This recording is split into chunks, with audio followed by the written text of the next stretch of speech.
हर हर महादेव विद्यार्थियों, KSG coaching के YouTube channel में आप सभी का फिर से स्वागत है। और आज हम अध्ययन करेंगे विजयनगर साम्राज्य का।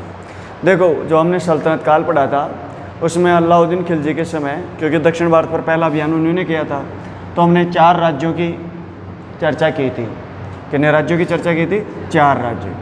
और इस प्रकार हमने एक चित्र बनाया था और इस चित्र का जो वो लिखा था, सबसे पहले हमने यहाँ लिखा था वारंगल।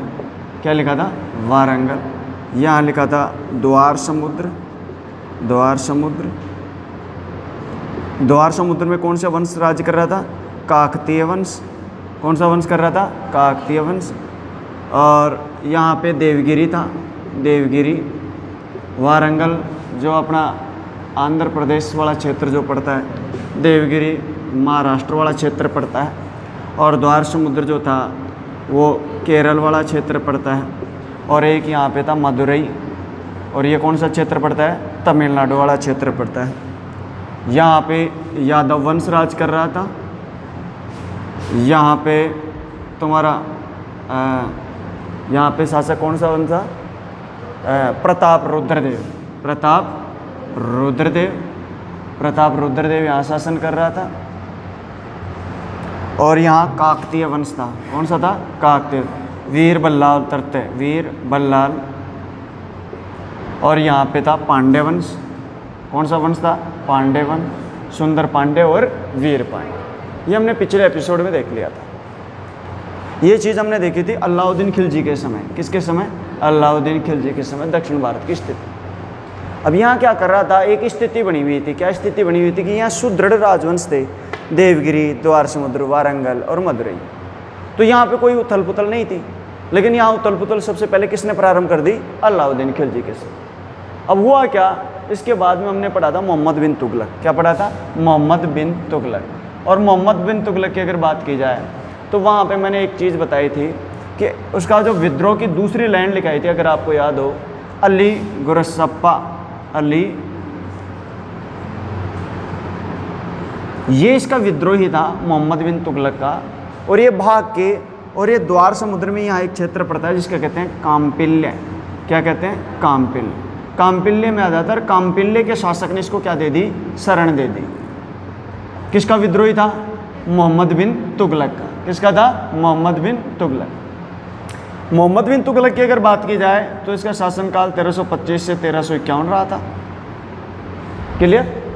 तो इसने जब अली गुरुसप्पा यहाँ पे भाग के आता है तो कंपिल्य के शासक ने इसको क्या दे दी? शरण दे दी। और जब ये शरण दे देता है तो इसको मोहम्मद बिन तुगलक फ़ोन करके कहता है, भाई मेरे जो बागी है उसको आप वापस लौटा दो। लेकिन बागी को जब वापस नहीं लौटाया गया तब मोहम्मद बिन तुगलक ने काम्पिल्य पर क्या कर दिया? आक्रमण। और आक्रमण करके और यहाँ को पूरी तरह लूटता है। और यहाँ से वो 2 व्यक्तियों को बंदे बना के लेके जाता है। उनका नाम था हरिहर और दूसरे का नाम था बुक्का। क्या नाम था? हरिहर और बुक्का। क्लियर? और ये हरिहर और बुक्का जो थे वो ही ये जो विजयनगर साम्राज्य इसके संस्थापक थे। अब इसके बारे में, अब हरिहर और बुक्का के बारे में जानते हैं। ये ऐतिहासिक पृष्ठभूमि है इनकी, जो मैंने आपको पिछले एपिसोडों में जहाँ सल्तनत काल पढ़ाया था वहाँ लगभग ये सभी चीज़ें आपको बताई थी। आप अगर अपने नोट्सों में सहेजेंगे तो आपको ये चीज़ मिल भी जाएगी। ठीक है? अब हरिहर और बुक्का की बात की जाती है। अलाउद्दीन खिलजी मोहम्मद बिन तुगलक इन दोनों को पकड़ के कहाँ पे लेके जाता है? दिल्ली में।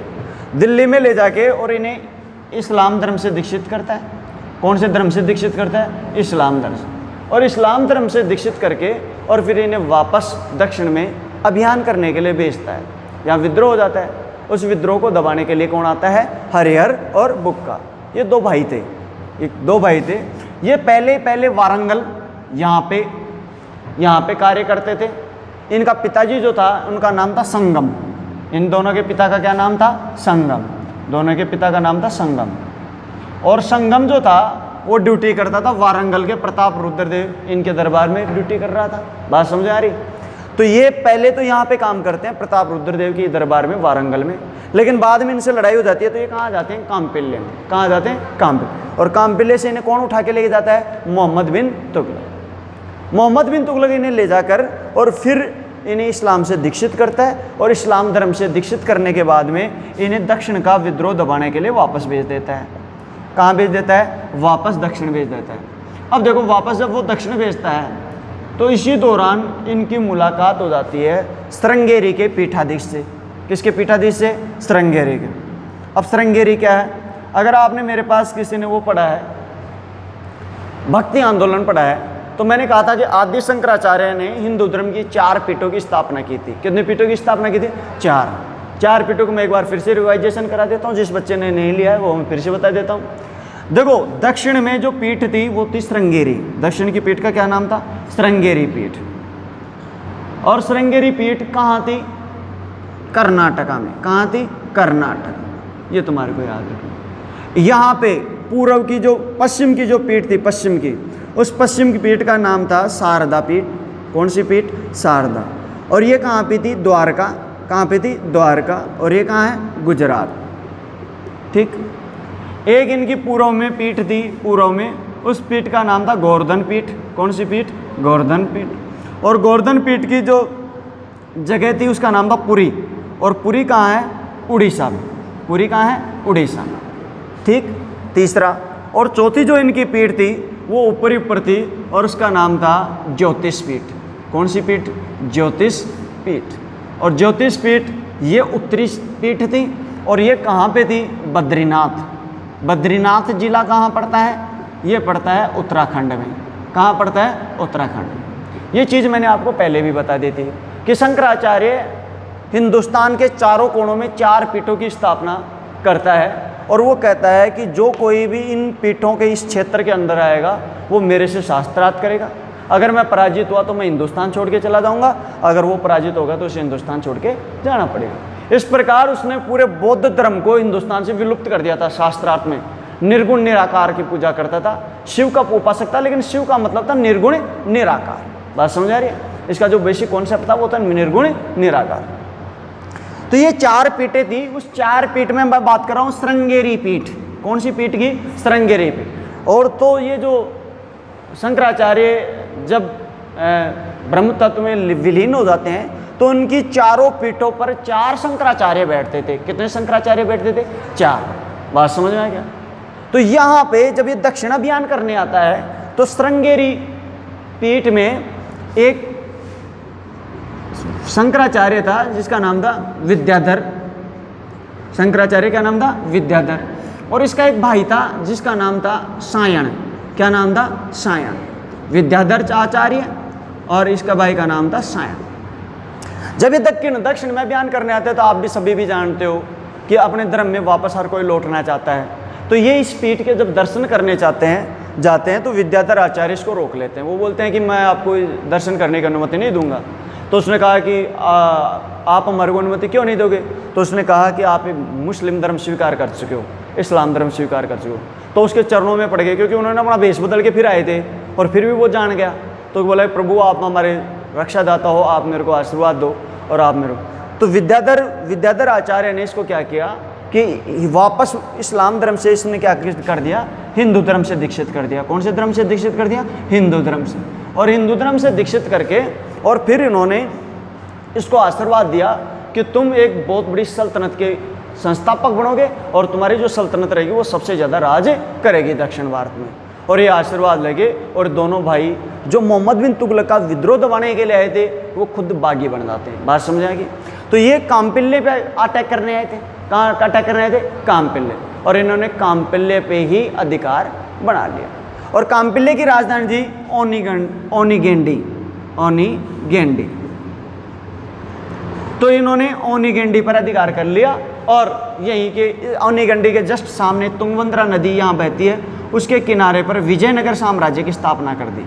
कौन से साम्राज्य की स्थापना कर दी? विजयनगर साम्राज्य। और अगर आपको थोड़ा सा याद हो तो मैंने वहीं पे आपको बताया था कि मोहम्मद बिन तुगलक के समय 2 बड़ी रियासतों की स्थापना हुई थी, एक विजयनगर साम्राज्य और दूसरा अहमदनगर साम्राज्य।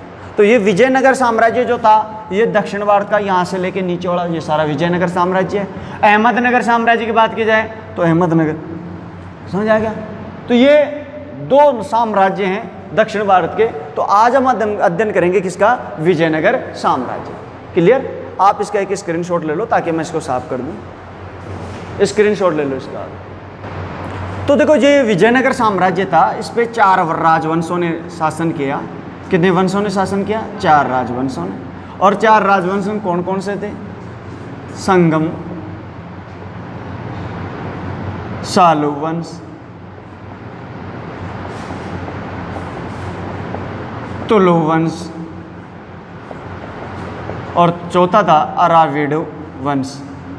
कौन सा वंश था? अराविडु। संगम वंश की बात की जाए तो इसने 1336 से लेके और 1485 तक इसने शासन किया। 1485 तक शासन किया। और अगर सालु वंश की बात की जाए तो 1485 से लेके और 1505 तक शासन किया। और तुलु वंश की बात की जाए तो 1505 से लेके 1570 तक शासन किया। और अगर अराविडु की बात की जाए तो 1570 से लेके 1646 वर्ष तक शासन। पहला प्रश्न यहीं पे आ जाता है। पहला प्रश्न यहीं पे आ जाता है, सर्वाधिक लंबे समय तक शासन कौन से वंश ने किया था? संगम वंश। ठीक।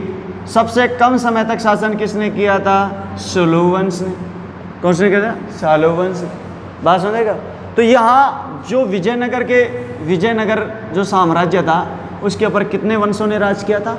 4 राज। क्लियर? अगर इसकी राजधानी की बात की जाए, राजधानी माने जहाँ राजा रहता है, तो इसकी राजधानियाँ भी 4 रही थी। कितनी राजधानी रही थी? 4। एक थी अनोकोंडी, दूसरी थी विजयनगर,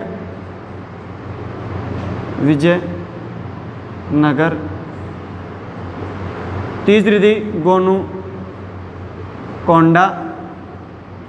और चौथी थी चंद्रनगर। तो इसकी 4 राजधानियाँ थी। अनोकोंडी की अगर बात की जाए तो ये काम्पिल्ले की राजधानी थी। कौन सी राजधानी थी?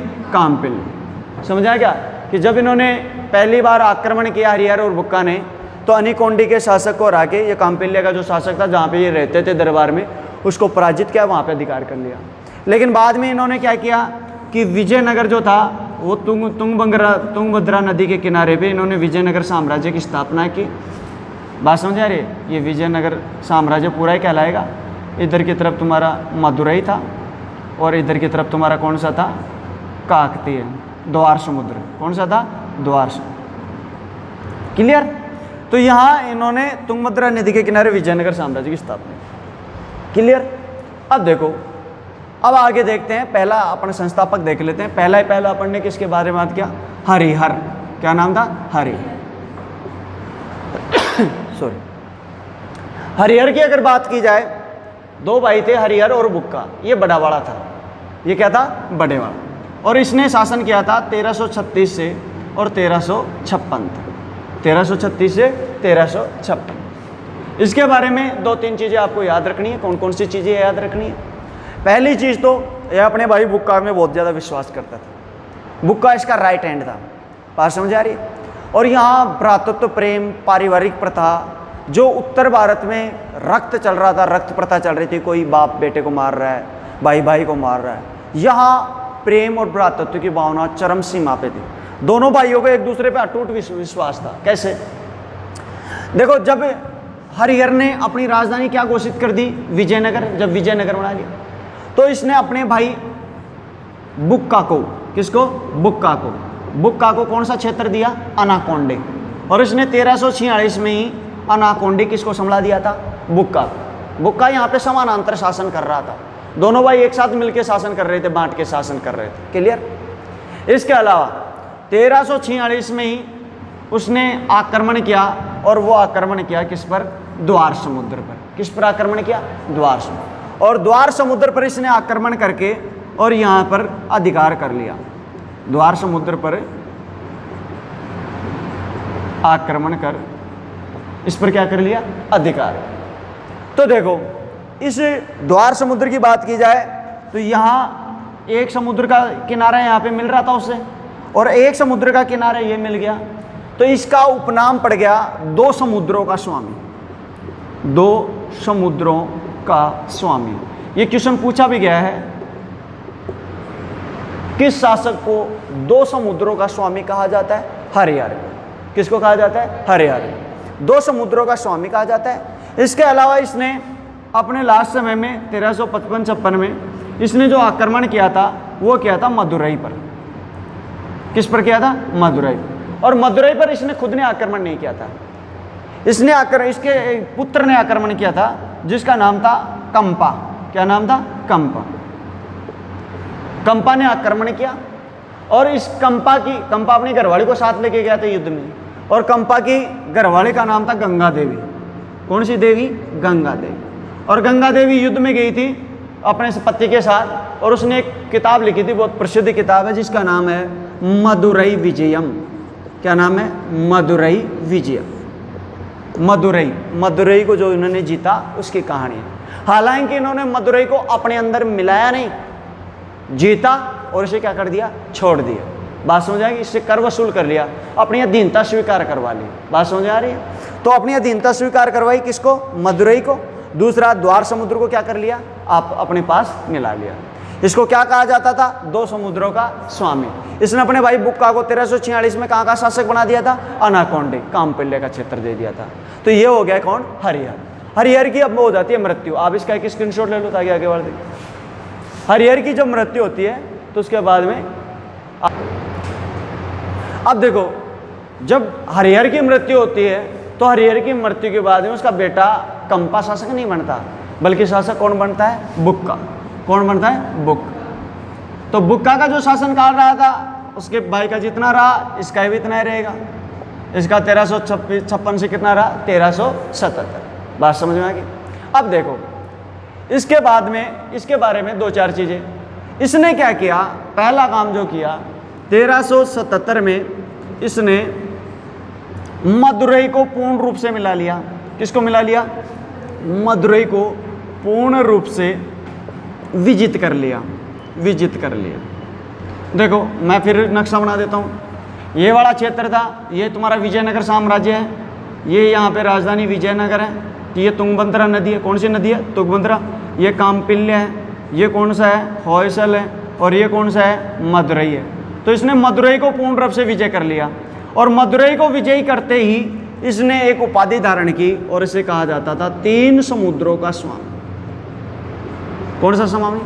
3 समुद्रों का स्वामी। देखो, इसके भाई को तो क्या कहा जाता था? 2 समुद्रों का स्वामी। 2 समुद्रों का स्वामी क्यों कहा जाता?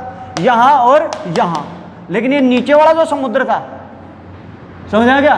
तो इस पे यहां मदुरई को जीतने के कारण इसको क्या कहा जाता है? 3 समुद्रों का स्वामी। एक चीज आपको ये याद रखनी। दूसरा देखो, जब यहां दक्षिण में इसने पूरा अपना क्षेत्र जमा लिया तो उधर ऊपर की तरफ कौन सा साम्राज्य था?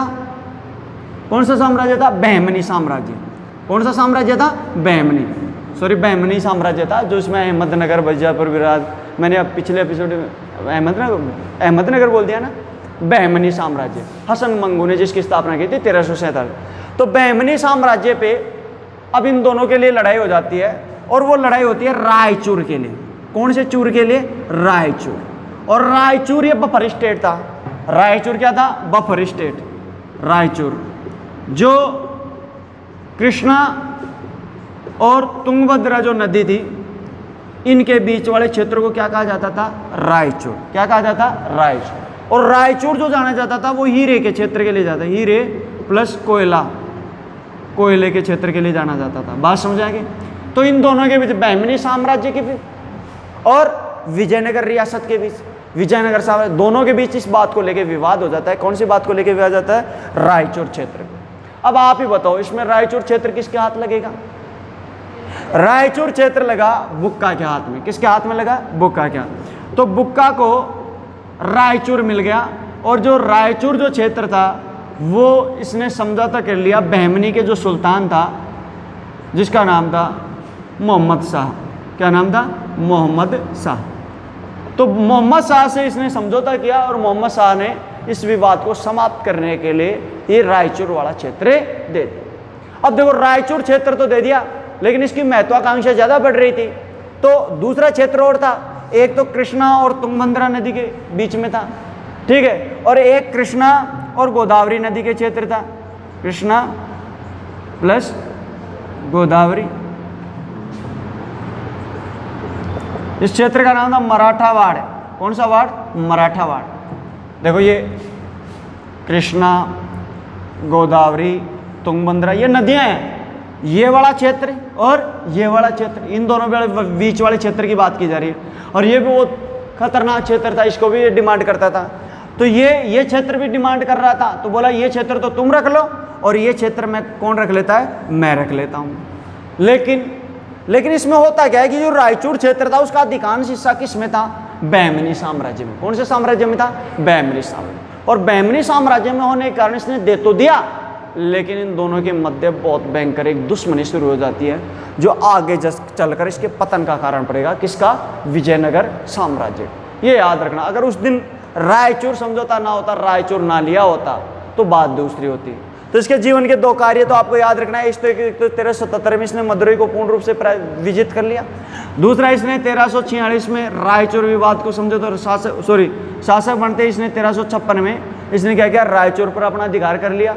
और इस रायचूर अधिकार को बहमनी के मोहम्मद शाह ने से क्या दे दी? मान्यता दे दी। अच्छा, इसका याद रखना, एक तो विद्यारण्य, आचार्य विद्यारण्य, जो कहाँ का संस्था, कौन सी पीठ से संबंधित था? श्रृंगेरी पीठ से। कौन सी पीठ से था? श्रृंगेरी। और दूसरा याद रखना, इसका भाई का नाम था सायण। क्या नाम था? सायण। इसके भाई का क्या नाम था? सायण। आचार्य विद्यारण्य जो था वो हरिहर, इसके बड़े भाई के साथ रहता था। किसके साथ रहता था? हरिहर के। और सायण जो था वो किसके साथ रहता था? बुक्का। इसने महाभाष्य ग्रंथ की रचना की थी। ये आपको याद रखना है, जो किस पर टीका है? जो वेदों पर टीका है। किस पर टीका है? वेदों पर महाभाष्य एक लिखा है, जिसे व्याकरण की पुस्तक भी कहा जाता है। महाभाष्य इसने लिखा था। अच्छा, नेक्स्ट और याद रखना, सायण का याद रख लिया। इसके अलावा इसने हिंदू धर्म की स्थापना की। हिंदू जो संस्कृति थी, हिंदू धर्म और संस्कृति को प्रतिष्ठापित कराया।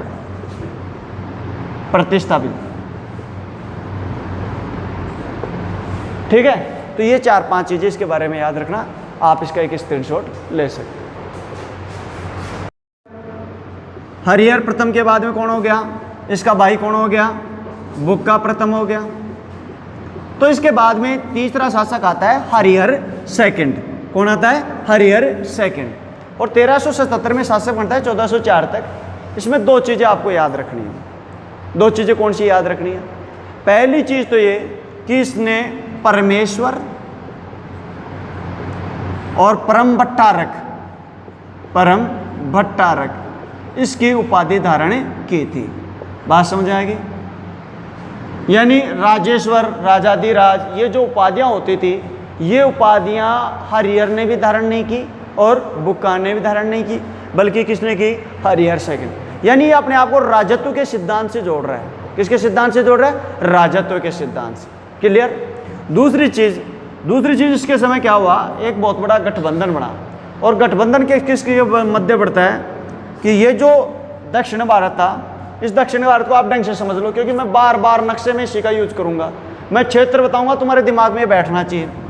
ये दक्षिण भारत में यहां तुम्हारा था वारंगल। कौन सा गल? वारंगल। ठीक है।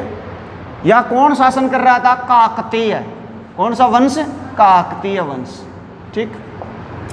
यहां तुम्हारा था बहमनी साम्राज्य। कौन सा साम्राज्य? बहमनी साम्राज्य।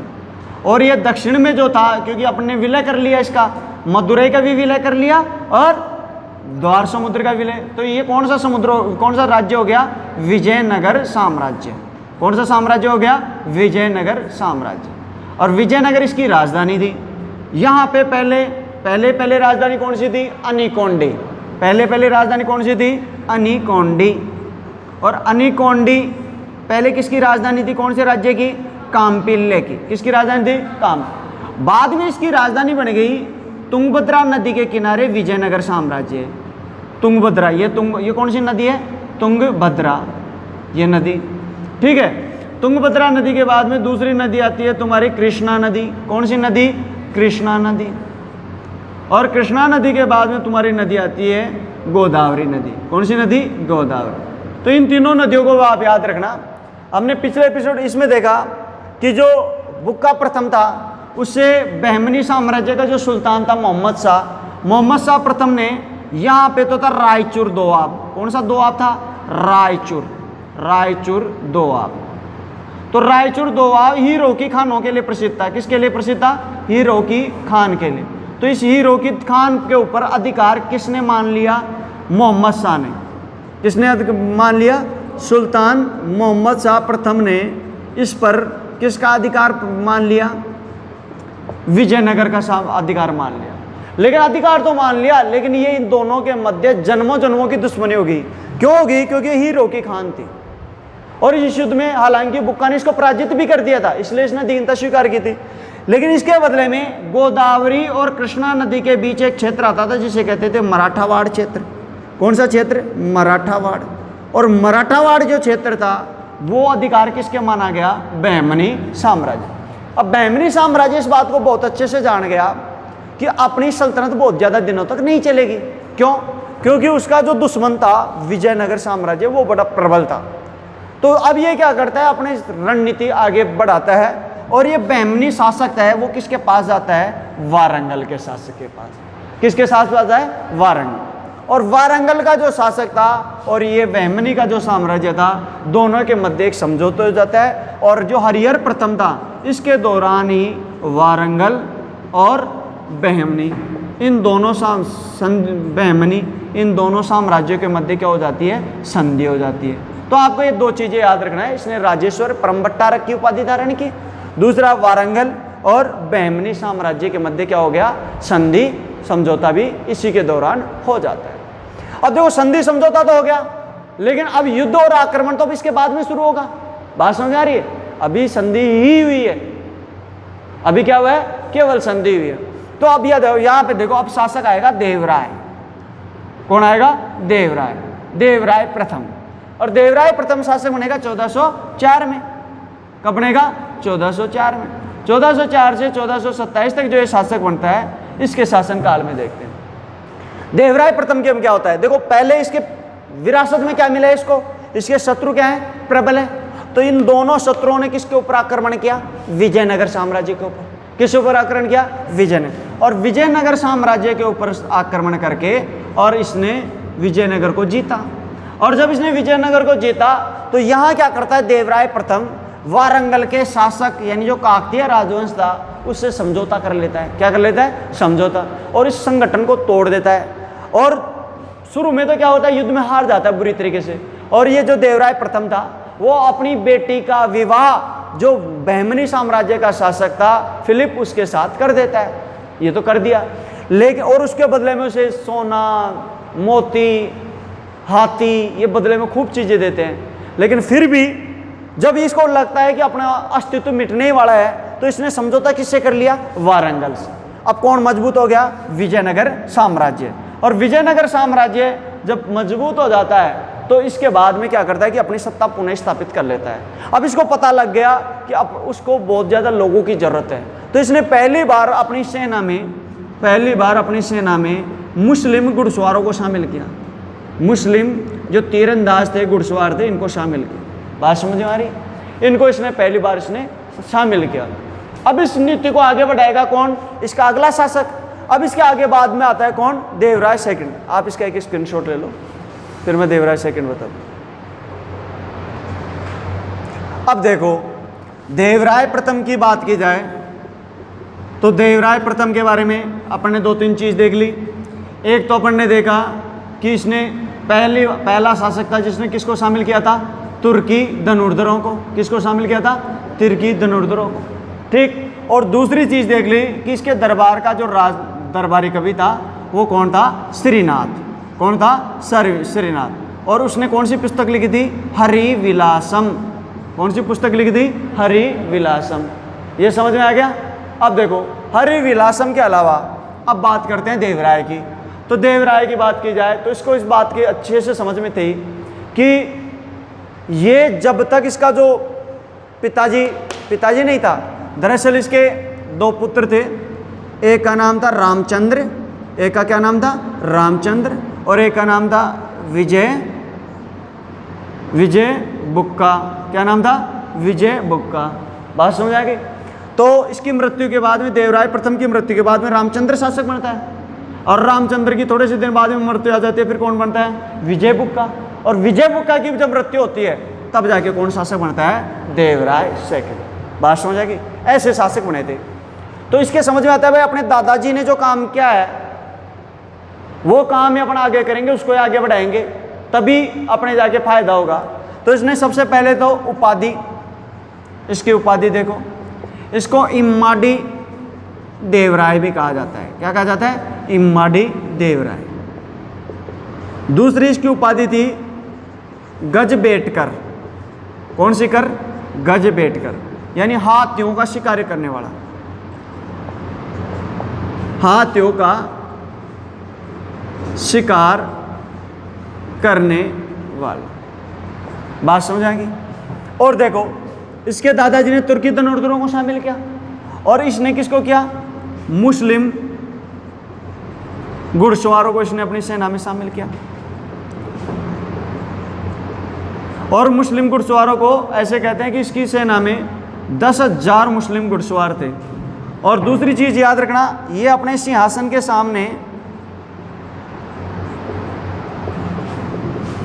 कुरान रखता था। क्या रखता था? कुरान। कुरान रखता था ताकि मुसलमानों में क्या पैदा किया जा सके?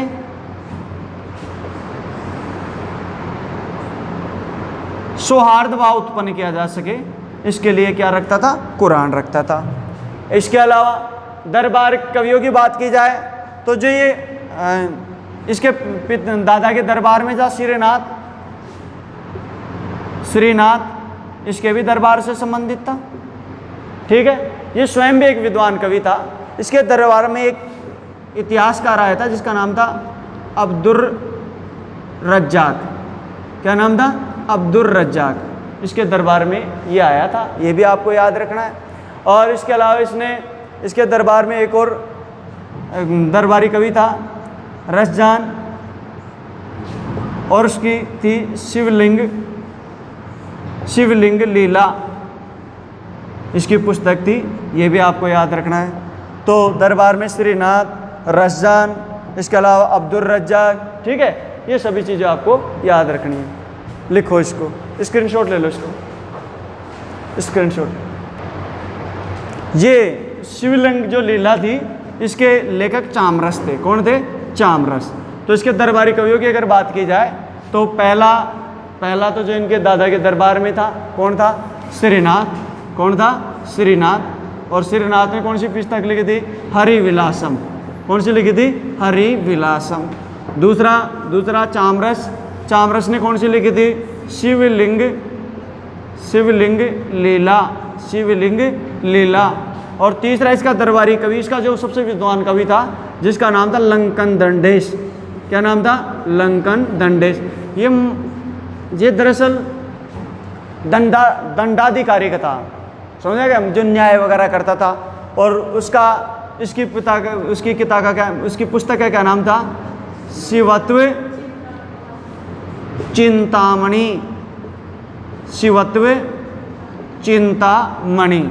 ये आपको याद रखना है। ये तीन तो इसके दरबारी कवि और इससे संबंधित आदमी, ये आपको याद रखना है। अच्छा, खुद भी देवराय खुद जो था वो भी एक विद्वान आदमी था, शासक था। इसने खुद ने भी लिखी। एक तो इसकी जो खुद की पुस्तकों की बात की तो वो आपको याद रखना है। एक महानाटक है, एक तो नाटक होता है, और एक महानाटक जिसका नाम है सुधा निधि। क्या नाम है? सुधा निधि। और इसके अलावा दूसरी चीज़ और याद रखना, इसका जो बादरायण का ब्रह्मसूत्र है, इस पर भी इसने टीका लिखी थी। बादरायण का ब्रह्मसूत्र, और इस पर टीका लिखी थी। ब्रह्मसूत्र पर क्या लिखी थी? टीका।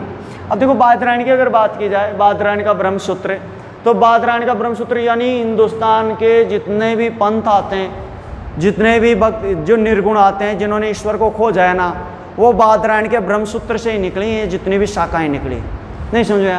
अगर आपने मेरे पास अगर कभी पढ़े हो भक्ति आंदोलन, तो फिर वह ब्रह्मसूत्र के टुकड़ा करता हूँ ऐसे, अद्वैतवाद, द्वैताद्वैतवाद, द्वैतवाद, समझाएगा, मध्वाचार्य, निम्काचार्य, शंकराचार्य, समझाएगा। ये सारे जितने भी ये भक्ति जो अपना ईश्वर मार्गी जो निकलते हैं वो ब्रह्मसूत्र से ही निकलते हैं। ब्रह्मसूत्र, ब्रह्म यानी ईश्वर का, और सूत्र यानी सूत्र, भाई ईश्वर का सूत्र, और इसके 6 समझेगा। रुद्र वल्लभ, रुद्र में शूद्र है, वल्लभाचार्य ने रुद्र संप्रदाय, सनक संप्रदाय किसने कराया था? शंकराचार्य, समझ, रामानुचार्य, ये सारे संप्रदाय थे, मध्वाचार्य, वल्लभाचार्य, ये पढ़े हो क्या भक्ति आंदोलन। तो इस पे टीका लिखी थी, इसका मतलब इनको ईश्वर के गूढ़ रहस्य को पता होगा। अगर कोई बादरायण की पुस्तक ब्रह्मसूत्र पर टीका लिख रहा है ना, तो वो ईश्वर के गूढ़ रहस्य को जानता है, ये याद रखना। बहुत से जैसे आप देखते हो, बहुत सी जो पीठ होती हैं ईश्वरों की, वो बाबाजियों की, उन पीठों पे लिखा था है खोजी ब्रह्म पीठ, श्री श्री 1008 नारायण दास जी महाराज, या खोजी पीठ, ऐसे देखा है ना। खोजी का मतलब वो खोज करते रहते हैं, किसके बारे में? ईश्वर के बारे में, यानी ब्रह्मसूत्र पर वो अध्ययन करते हैं, और वहाँ से नया नया कॉन्सेप्ट निकल के आ जाता है। जब भी आपको बाबा जी बनने की इच्छा हो तो एक बार ब्रह्मसूत्र का अध्ययन आप कर लें। हम इसके अलावा मैंने एक आपको बताया भाई, फारसी इतिहासकार आया था, फारसी इतिहासकार, और उसका नाम क्या था? अब्दुल रज्जाक इतिहासकार, उसका नाम था अब्दुल रज्जाक, अब्दुल रज्जाक। वो अपनी पत्नी के साथ आया था। किसके साथ आया था? पत्नी के साथ। ये आप कह रहे हैं शायद पत्नी के आया था। इसके अलावा एक इतिहासकार का और नाम मिलता है जिसका नाम था नुनीज। क्या नाम था? नुनीज। नुनीज अभी नहीं आया था, इसके दरबार में नहीं आया था, बाद में आया था, अभी पढ़ेंगे नुनीज के बारे में। लेकिन इसमें याद रखना है कि नुनीज ने ये लिखा है कि कृष्ण देव जो देवराय था, इसकी शक्ति इतनी बड़ी थी कि इसको जो तो बर्मा, मलाया और श्रीलंका, यहां से टैक्स मिलता था। क्या मिलता था? टैक्स मिलता था, यानी इन सबों ने इसकी अधीनता स्वीकार की थी। तो ये तो था तुम्हारा देवराय सेकंड, ये कंप्लीट हो गया था। आप इसका एक स्क्रीनशॉट ले लो। अब देवराय सेकंड के बाद में शासक बनता है मल्लिकार्जुन सेकंड, और मल्लिकार्जुन सेकंड शासक बनता है 1442 से। याद रखना, देवराय प्रथम कब था? 1404 से 1422, और देवराय सेकंड कब था? 1422 से 1446, और ये था 1446 से 1465।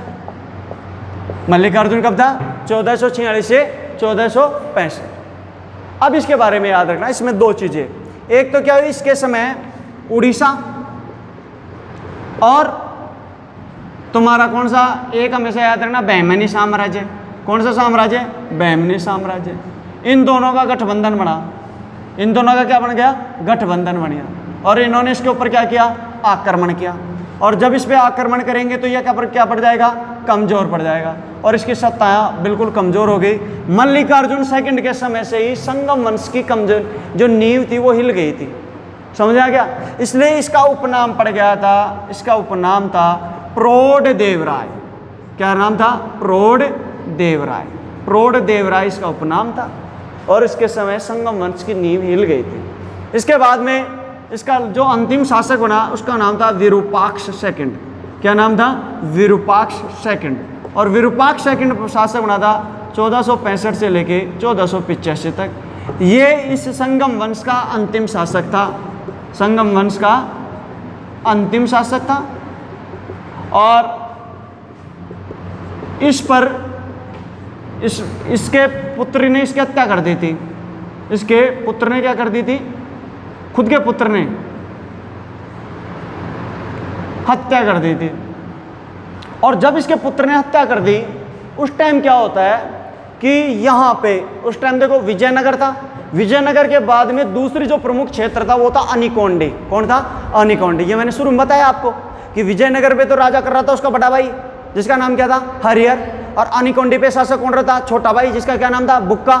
अब राजा तो एक जगह ही शासन करेगा, तो अनिकोंडी पे जो शासन कर रहा था, जब इसकी हत्या की पुत्र ने, उस समय अनिकोंडी पर शासक कर रहा था, और उसका नाम था नरसिंह सालू। क्या नाम था? नरसिंह सालू। और नरसिंह सालू ने इसके पुत्र की हत्या करके और कौन से वंश की नींव डाल दी? सालू वंश। किस वंश की नींव डाली? सालू वंश। तो अब हम अध्ययन करेंगे सालू वंश का। क्लियर? तो इसका आप एक स्क्रीनशॉट ले लीजिए। वंश कौन सा वंश आ जाता है? सालू। और सालू वंश कब से कब तक रहा था? 1485 लेके 1505। पहला प्रश्न तो इस पे आ जाता है, विजयनगर साम्राज्य पर सबसे कम शासन करने वाला, सबसे कम शासन करने वाला राजवंश। कितने वर्ष शासन किया था इसने? 20 वर्ष। कितने वर्ष किया था? 20 वर्ष। एक चीज तो ये आपके समझ में आ गई। दूसरा चीज भाई इसका संस्थापक की बात है, आप ये देख लो। अब विजयनगर साम्राज्य की बात ही देखते हैं। विजयनगर साम्राज्य के शक्ति के 4 केंद्र थे। एक देखो ओनिकेंडा, विजयनगर, पेनिकोंडा और चंद्रगिरी। समझ आएगा? शुरू में कौन सा था? ओनिकेंडा। फिर इसके बाद में कौन सा बन गया? विजयनगर। फिर इसके बाद में कौन सा बन गया? चंद्रगिरी। समझ आएगा? और ये वेनिकोंडा। इस प्रकार ये चलता रहता था, शक्ति संतुलन इस तरीके से चलता रहता था। तो यहाँ पे क्या होता है, सबसे पहले यहाँ पे शासक था। अब यहाँ क्या किया कि यहाँ का एक शासक था जिसका नाम था सालू नरसिंह। सालू नरसिंह। ये चंद्रगिरी का था। कौन से गिरी का था? चंद्रगिरी। चंद्रगिरी का शासक सामंत था। शासक तो ये थे ही, सामंत था। उस सामंत ने अपने पुत्र जो वेनिकोंडी का था, पेनिकोंडी, यहाँ पे अपने शासक को नियुक्त करा दिया, अपने बेटे को। और उसका बेटा बिल्कुल अल्पवयस्क था और इसका मंत्री था, इस मंत्री का नाम था नरसा नायक। कौन सा नायक था? नरसा नायक। तो यहाँ पे सबसे पहले इसका संस्थापक कौन था? सालू नरसिंह। और सालू नरसिंह शासक कब बना था? 1485 से लेके, और ये साहब बना था 1505 तक। 1505 में इसकी मृत्यु हो जाती है और 1505 में ये समाप्त हो जाता है। ठीक है? इसका जो मंत्री था या इसका जो विश्वसनीय आदमी था उसका नाम क्या था? नरसा नायक। क्या नाम था? नरसा नायक। और नरसा नायक की सहायता से ये अंतिम विरूपाक्ष सेकंड को हटवा के इसके बेटे से इसकी हत्या करवा के और उसकी भी हत्या करके और खुद शासक बन जाता है। पहले तो इसने क्या किया? विरूपाक्ष सेकंड के पुत्र को उसने शरण दी और बोला तू इसकी जाके हत्या कर दे। उसने जाके पिता से माफ़ी मांगी और माफ़ी मांग के सो गया, रात को पिता की हत्या कर दी। फिर इसने क्या किया? बोला कि तेरी सुरक्षा के लिए एक आदमी की जरूरत है, तो अपने मंत्री को भेजा जिसका नाम क्या था? नरसा नायक। क्या नाम था? नरसा नायक। और नरसा नायक के द्वारा उसके विरूपाक्ष सेकंड के पुत्र की हत्या करवा दी। शासक कौन बन गया? सालू नरसिंह। लेकिन देखो आप चीज़ का ध्यान रखना, जो चीज़ छल कपट से प्राप्त की जाती है ना, वो उसका अंत भी किसके द्वारा होता है? छल कपट के द्वारा होता है। और एक छल कपट में साथ किसको लिया था? अपने साथ किसको लिया था? नरसा नायक। इसने क्या किया? अपने पुत्र, छोटा सा पुत्र था, उसको पेनिकोंडी का शासक बना दिया, क्योंकि इसको पता था कभी विद्रोह हो सकता है और 4 शक्ति के केंद्र है। तो पेनिकोंडी का शासक बना के और नरसा नायक को इसका क्या बना दिया? संरक्षक बना दिया। नरसा नायक को क्या बनाया? अपने पुत्र का क्या बनाया? संरक्षक बनाया। क्लियर? लेकिन देखो होता क्या है, नरसा नायक को संरक्षक बनाने के बावजूद भी जैसे ही इसकी मृत्यु होती है, नरसा नायक का पुत्र ने वीर नरसिंह के पुत्र था जिसका नाम था इम्माडी नरसिंह। क्या नाम था? इम्माडी नरसिंह। और इम्माडी नरसिंह की क्या कर दी? हत्या कर दी। क्या कर दी? हत्या कर दी। और इसकी हत्या किसने की? इसकी हत्या नरसा नायक के पुत्र वीर नरसिंह ने की। किसने की? वीर नरसिंह। ये इसका पुत्र था। तो नरसा नायक का पुत्र कौन था? वीर नरसिंह। और सालू नरसिंह का पुत्र कौन सा? इम्माडी नरसिंह। समझ आएगा? तो इम्माडी नरसिंह की हत्या करके और वीर नरसिंह ने एक नई सल्तनत की नींव डाली जिसका नाम है तुलु वंश। कौन सा वंश? तुलु वंश। अपन किसके बारे में पढ़ेंगे? तुलु। क्लियर? तो इसको लिखो। अब देखो, अब हम बात करते हैं तुलु वंश। कौन से वंश की? तुलु वंश। तुलु वंश की बात की जाए तो ये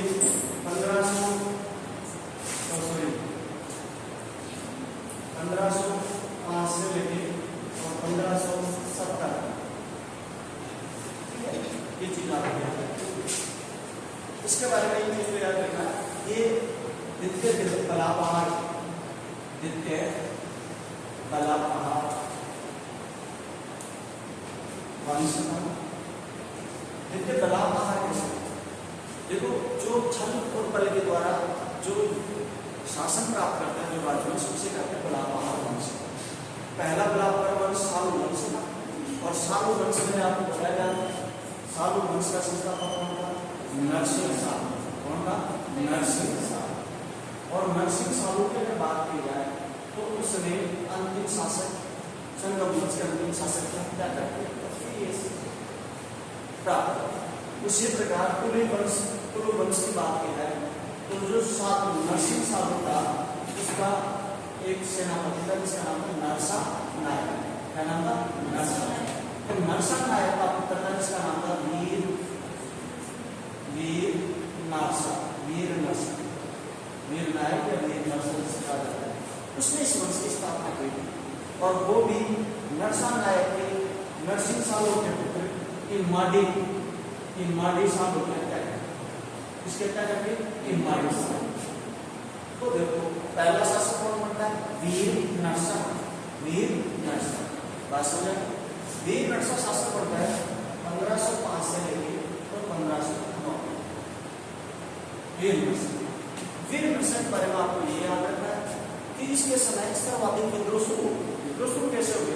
देखो, कोई सल्तनत होती है और सल्तनत स्थापित है, और स्थापित है उसका पतन करके कोई एक साधारण आदमी राजा होता है, संवधान मंत्री, तो दूसरे मंत्री के अंदर भी इच्छा था क्या, तो उनके अंदर क्या हो गया? विद्रोह।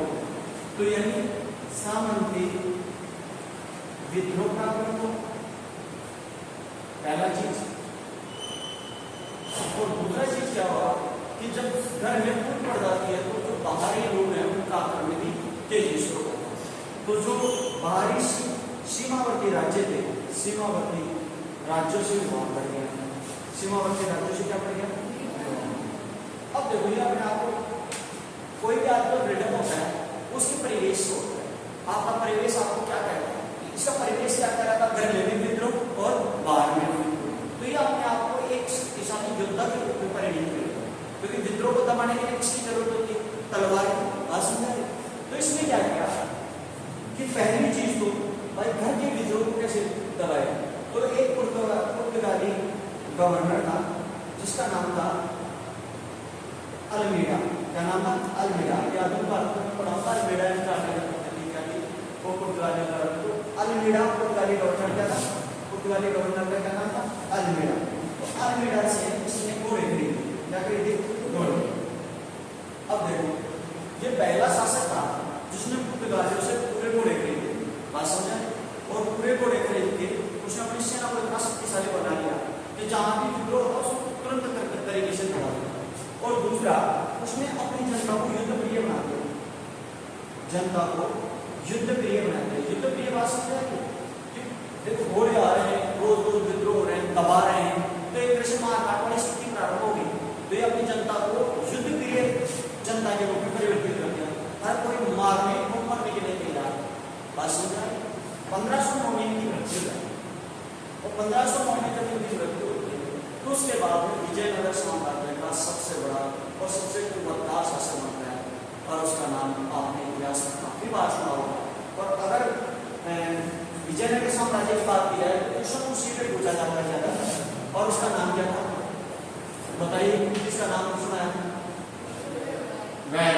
कृष्णदेव। क्या नाम सुना है? कृष्णदेव। तो अगला शासक बनता है कृष्णदेव राय। कृष्णदेव राय की अगर बात की जाए तो ये शासक बना 1505 में, और ये शासक बनता है 1529 तक।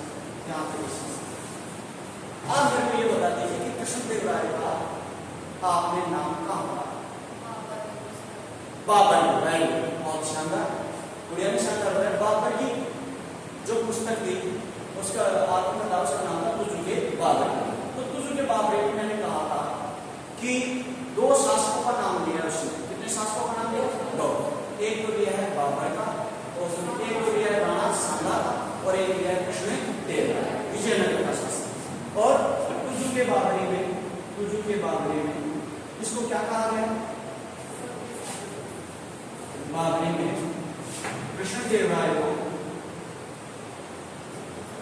कृष्णदेव राय को बाबर ने सबसे शक्तिशाली शासक कहा, भारत का सबसे शक्तिशाली,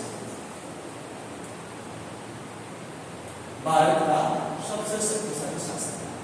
ये हमने पहले ही देख लिया, बात समझा। अब इससे लिंक करके देखो, आदमी को शक्तिशाली उसकी ताकत से नहीं कहते, उसके दिमाग से, उसकी कलाकृतियों से, अवशेष जो रहता है उससे वो जाना जाता है कोई व्यक्ति। जैसे शक्तिशाली अगर आदमी को बात की जाए तो जैसे मैं मध्यकाल में बताऊं कि सबसे अच्छा राजा कौन था, तो आप किसका नाम लेते हो? अकबर का। किसका लेते हो? अच्छा मैं बताऊं प्राचीन काल में, गुप्त काल में किसका नाम लेते हो? किसका नाम लेते हो? तो ये शासक ऐसे हैं, क्यों है इनके पास सभी के पास अपने रीजन है, अपने अपनी चीजें हैं, फैक्टर वो आप पहली चीज तो आप ये बताओ राजनीतिक रूप से कुशल होगा क्या कुशल होगा? कुशल। तो इसके राजनीतिक निर्णय इसने राजनीतिक रूप से क्या क्या किया? राजनीतिक रूप से देखा जाए तो सबसे पहले तो आपको ये याद रखना है कि ये आपका जो दक्षिण भारत है ये विजयनगर साम्राज्य, कौन सा साम्राज्य? और यहाँ पे जो बहमनी साम्राज्य थे उसके 5 टुकड़े हुए थे। कितने टुकड़े हुए थे? 5। अभी 5 बहमनी साम्राज्य जब मैं पढ़ूंगा उसको बताऊंगा। तो उसमें नीचे ये बीजापुर था और ये बीदर था। ये तो कौन सा था? बीजापुर। और ये कौन सा था? बीदर। बात समझ? तो इसके अलावा ये गोलकुंडा, कौन सा कुंडा? गोलकुंडा। इसके अलावा ये अहमदनगर, कौन सा नगर? अहमद। और इसके अलावा ये बड़ा, कौन सा रहा? बड़ा। इसके 5 टुकड़े हुए थे। तो यहाँ जो विजयनगर साम्राज्य था, विजयनगर, उस विजयनगर साम्राज्य से आप ये हुआ कि किसी सीमा टच में थी, बीजापुर और बीदर, बीजापुर और बीदर। इसकी सीमाएं डायरेक्ट प्रत्यक्ष रूप से टकरा रही थी। और बीजापुर और बीदर ये सबसे प्रबल शब्द हो रहे हैं किसके? विजयनगर, जिसकी सीमाएं टकराएंगी उनमें टकराट ज्यादा रहेगी। तो यहाँ क्या करते हैं कि बीजापुर और बीदर दोनों मिलके और 1509-10 में ये आक्रमण कर देते हैं। 1509 और 10 में आक्रमण किसने किया? बीजापुर। यहाँ का आदिल शाही वंश था, उसका नाम था यूसुफ। आदिल शाह का नाम था यूसुफ। प्लस एक था बीदर, और बीदर का शासक था कुतुब शाह। कौन था? कुतुब शाह। इन दोनों ने मिलकर आक्रमण कर दिया। इसके ऊपर आक्रमण कर दिया विजयनगर। इस पर आक्रमण कर दिया विजयनगर। तो विजयनगर का शासक कौन था? कृष्णदेव राय। कौन था? कृष्णदेव राय ने जब आक्रमण किया तो इसने युद्ध में बीजापुर का जो शासक था यूसुफ आदिल शाह, इसको क्या कर दिया? हत्या कर दिया। यूसुफ आदिल शाह की क्या कर दी? हत्या। बात समझ में? और इनके बीच ऐसी जंग की शुरुआत हो जाती है जो कभी नहीं मिलेगी, क्योंकि किसी राजा को मारना, बात समझ आई? एक जन्मों का एक जो वो होता है शत्रुता होता है, वो दरार इनके पड़ जाती है इस युद्ध से। तो पहला आक्रमण 1510 आक्रमण, ठीक है। इसके बाद में क्या होता है कि दूसरा अगर इसका जो आक्रमण होता वो उड़ीसा 1517-18 में उड़ीसा का शासक था गजपति। उड़ीसा का शासक कौन था? गजपति। और गजपति से इसके 4 बार युद्ध हुए। कितने बार युद्ध हुए? 4 बार। ये आपका उड़ीसा का क्षेत्र है। बात समझे? ये कौन सा है? उड़ीसा। उड़ीसा का शासक कौन था? गजपति। और गजपति से 4 बार युद्ध हुए और चारों बारों में इसको पराजित करता है गजपति, और 4 बार युद्ध से चारों क्षेत्रों को जीत लेता है। कौन कौन से क्षेत्रों को जीतता है? इनका नाम सुना होगा आपने, राजामुंद्री सुना है, तेलंगाना सुना है, उदयगिरी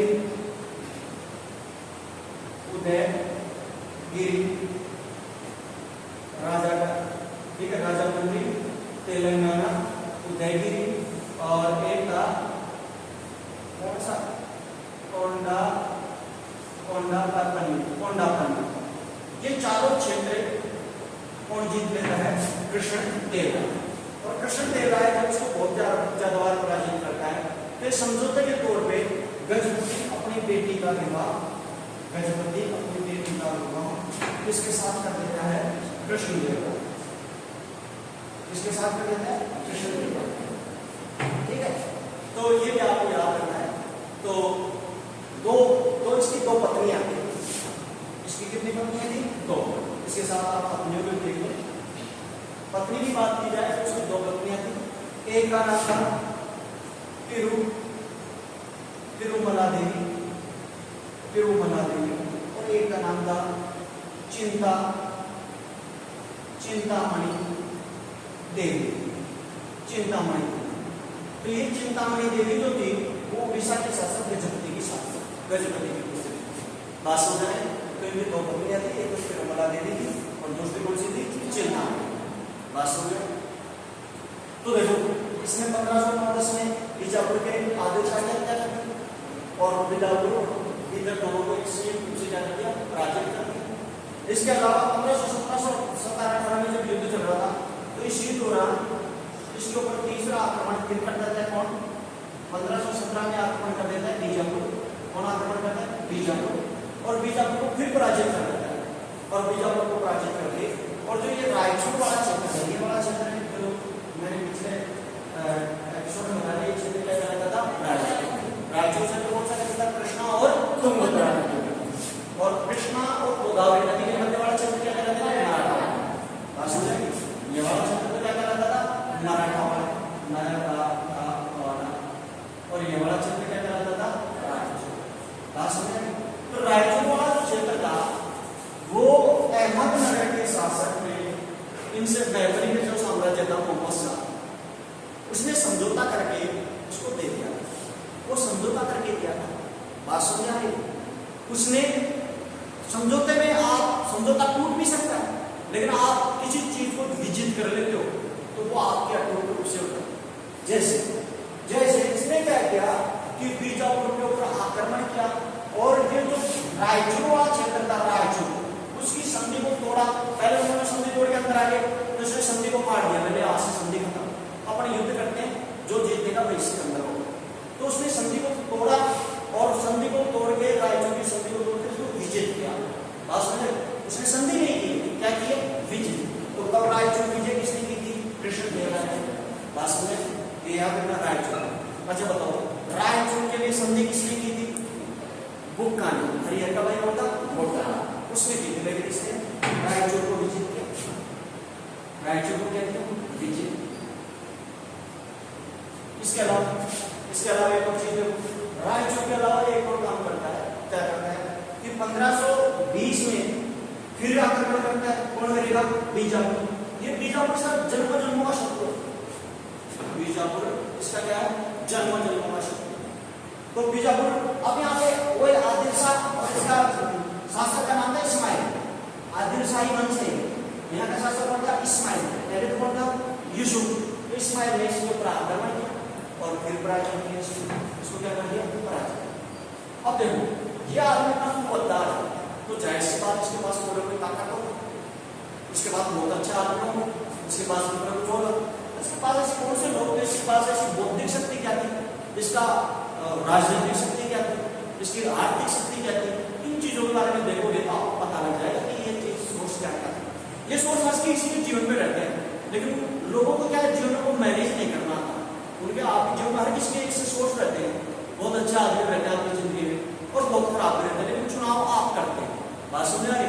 तो देखो यहाँ क्या होता है, इसकी लाइफ में जो सबसे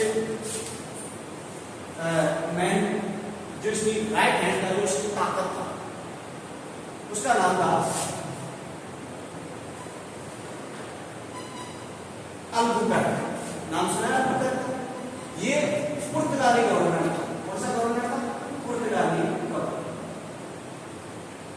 देखो पुर्तगाली गवर्नर में मैंने एक गवर्नर का नाम पहले ले लिया, अल्मेडा। कौन से गवर्नर का नाम है? अल्मेडा। अल्मेडा जो था, तो देखो वो 1509 तक, सॉरी 1505 से 1509 तक, तो ये 1509 से 1549 समझ आएगा। तो 1509 से 9 के बाद फ्रांसीसी गवर्नर कौन, पुर्तगाली गवर्नर कौन क्या रहता है? अल्बुकर्क। और अल्बुकर्क जो था वो कृष्णदेव राय का सारे सैन्य संचालन करता था उसकी सलाह लेता था किसकी, अल्बुकर्क। और अल्बुकर्क के द्वारा उसने एक काम किया। क्या काम किया? इसने अल्बुकर्क को बैठाया और बीजापुर पर आक्रमण करवाया। किस पर आक्रमण कराया? बीजापुर। और बीजापुर पर आक्रमण करके पुर्तगालियों ने गोवा रख लिया। पुर्तगालियों ने गोवा जीत लिया। बात समझ आई? अब देखो, अब इससे बीजापुर बहुत कमजोर हो गया। बात समझ आई? इसके ऊपर इतने प्रहार हो चुके कि इसकी शक्तियां मिट रही थी। और कोई भी आदमी जब आप उसको नेस्ता नाबूद करते हो ना तो वो अपनी अंतिम शक्ति लगाता है। बात समझ आई? और बीजापुर के याद आता है, बीजापुर से एक रायचूर वाला क्षेत्र पूरी तरह से, बीजापुर से बहुत अलग कर दिया। बीजापुर के शासक आदिल शाह के अंदर बात समझ आई? तो ये सभी चल रहे थे यहाँ इस दौरान देवराय के शासन के दौरान। उसका परम मित्र कौन था? अल्बुकर्क। जो कौन था? पुर्तगाली गवर्नर, जो इसका परम मित्र था, जिसने गोवा विजय किया। बात समझ आई? अब बात करते हैं इसके अलावा कि साहब इसके शासन कार्य में कौन कौन से विदेशी जो लोग आए, कौन कौन से विदेशी इतिहासकार आए, तो कौन कौन से विदेशी शख्सियत आए। तो याद रखना 3 विदेशी शख्सियत इसमें आए थे। मैं यहाँ लिखा हूँ, दिख रहा है सर? 3 विदेशी शख्सियत इसके दरबार में, इनको आपको याद रखना है। एक है डिमोंगा पायस, पायस कैसे होते हैं? पायस। एक दूसरे का नाम था बारबोसा, ठीक है। और तीसरे का जो नाम था वो था फादर लुई। कौन था? Father Louis. ये तीनों पुर्तगाली थे। याद रखना, मित्र कौन था? पुर्तगाली। तो ये कौन होंगे? पुर्तगाली। तो ये तीनों क्या है? पुर्तगाली। बात समझ? पुर्तगाली थे, विदेशी आदमी। कौन कौन से आए थे? पायस, बारबोसा को उत्तर कर चुका है, याद रखना बारबोसा, ठीक है। फादर लुई विदेशी दूत जिसे कहते हो, ये इसके दरबार में। फादर लुई की बात की जाए तो इसको कृष्णदेवराय ने भटकल का दुर्ग बनाने की अनुमति दी। भटकल का दुर्ग जो दक्षिण विजयनगर साम्राज्य में पड़ता है, तो भटकल का दुर्ग बनाने की अनुमति से दे दी। अच्छा, और इसके राजगुरु की बात की जाए, राजगुरु किसका? कृष्णदेवराय। कृष्णदेवराय का जो राजगुरु था उसका नाम था व्यास देव। क्या नाम था? व्यास, ठीक है। राजगुरु का नाम क्या था? व्यास। इसके अलावा ये हिंदू धर्म के वैष्णव धर्म का मतानुयायी है। कौन से मतानुयायी था? वैष्णव मतानुयायी। वैष्णव मतानुयायी था। और इसमें 2 प्रसिद्ध मंदिर बनाए। कितने मंदिर बनाए थे? 2। एक तो विठलनाथ का मंदिर। कौन सा मंदिर बनाया? विठलनाथ का मंदिर। और दूसरा इसने बनाया था हजारा का मंदिर। इसका मंदिर हजारा भगवान राम का मंदिर है। तो ये 2 मंदिर इसने बनवाए थे वैष्णव धर्म। अच्छा, इसके बारे में और चीजें अगर देखी जाए तो याद रखना कि इसके दरबार में अष्टदिग्गज है। कितने दिग्गज रहते थे? अष्टदिग्गज। तो इसको थोड़ा साफ रखो, अष्टदिग्गज लिख लेंगे। इसके दरबार में कितने दिग्गज रहते थे? अष्टदिग्गज। अब देखो, कोई भी अगर बहुत शासक बहुत शक्तिशाली और इसका स्क्रीनशॉट ले लिया आपने, चलो कोई बात नहीं, साथ ले लिया, साथ के साथ देखते चलते। तो अष्टदिग्गज में देखो, इससे पहले भी अपन ने नवरत्न पढ़ा। क्या पढ़ा है? नवरत्न। लेकिन यहाँ एक नया कॉन्सेप्ट है, अष्टदिग्गज। नवरत्न में तो गंजे की खोपड़ी नवरत्न से चौकी। तो 9 आदमी रहते थे, 9 दरबारी, उन्हें क्या कहते थे? नवरत्न। और अष्टदिग्गज में कितने आदमी रहेंगे? 8। कितने रहेंगे? 8। अब तो नवरत्न की अगर बात की जाए तो नवरत्न हमने 2 बार पढ़ी। कितनी बार पढ़ी? 2 बार। संभव तो मुझे याद है कि आप सभी को याद हो। पहला नवरत्न हमने किसके दरबार में पढ़े थे? विक्रमादित्य के। किसके में? विक्रमादित्य। और विक्रमादित्य के दरबार में बताओ आप नवरत्न बता सकते हो क्या? देखो, शंकु, शणपथ, घटकर्पर,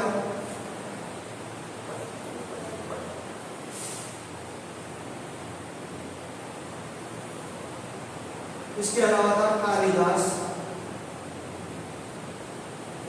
इसके अलावा था अमर सिंह,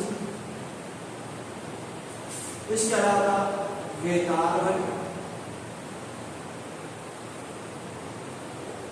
इसके अलावा था वराहमिहिर,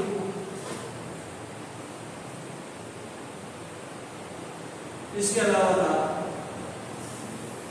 वररुचि, और इसके अलावा था धनवंतरी। ये नवरत्न मैंने आपको प्राचीन काल में पढ़ा दी, उम्मीद करता हूं आप सभी को याद होंगे। इसके बाद में अगर मध्यकाल की बात की जाए तो मध्यकाल में अभी पिछले से पिछले एपिसोड में मैंने आपको बताया कि अकबर के दरबार में कौन था, किसके दरबार में, अकबर के दरबार, और ये बिल्कुल ताजा होगा जो आपको याद होगी। तो अकबर के दरबार में देखो कौन कौन से थे, अबुल फजल, अबुल फजल, अबुल फजल का भाई का क्या नाम था, फैजी। अच्छा, इसके अलावा मान सिंह, और मान सिंह के अलावा तुम्हारा टोटल, कौन सा मन, टोटल, मान सिंह टोटल। इसके अलावा तान सिंह, कौन सा सिंह, तान सिंह। इसके अलावा अब्दुल रहीम खान खाना, अब्दुल रहीम खान खाना, ठीक। इसके अलावा एक फकीर था जिसका नाम था अजोधन,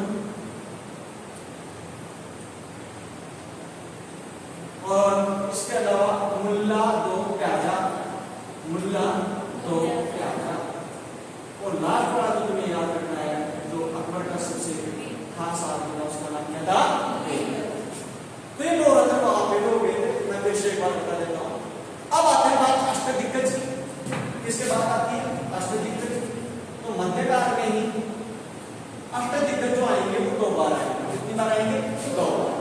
एक अष्टदिग्गज जो रहेंगे शिवाजी के दरबार में रहेंगे, एक तो अष्टदिग्गज किसके दरबार में रहेगा, शिवाजी, और एक अष्टदिग्गज किसके दरबार में रहता था, कृष्ण देव, किसके दरबार में रहता था, कृष्ण देव।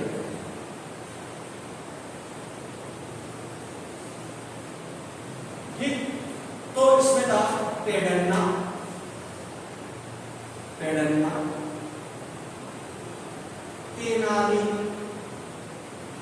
रामा कृष्णा, तेनाली रामा कृष्णा। एक था रामचंद्र, रामचंद्र, रामचंद्र के अलावा एक था तनमिन,